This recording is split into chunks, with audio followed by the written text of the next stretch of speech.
এখনকার বিশ্বের বেশিরভাগ মানুষ শয়তানের ওয়াসওয়াসায় চলে।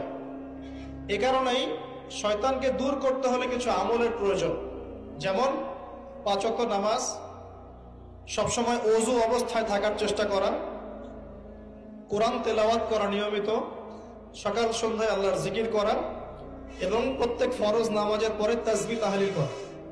কমপক্ষে সকাল সন্ধ্যায় 3 বার করে সূরা ইখলাস পড়া, কুল হুয়াল্লাহু আহাদ এটা পড়া। সকাল সন্ধ্যায় 3 বার করে সূরা ফালাক পড়া, কুল আউযু বিরাব্বিল ফালাক এটা পড়া। অথবা সকাল সন্ধ্যায় 3 বার করে সূরা নাস পড়া, কুল আউযু বিরাব্বিন নাস এটা পড়া। সকাল সন্ধ্যায় কমপক্ষে 2 বার আয়াতুল কুরসি তেলাওয়াত করা। রাতের বেলা সম্ভব হলে সূরা মুলক তেলাওয়াত করা, অথবা সূরা বাকারার শেষের 3টা আয়াত তেলাওয়াত করা। এগুলো যে ব্যক্তি নিয়মিত তেলাওয়াত করে চর্চা করে, সে শয়তানের ওয়াসওয়াসা থেকে দূরে থাকবে ইনশাআল্লাহ।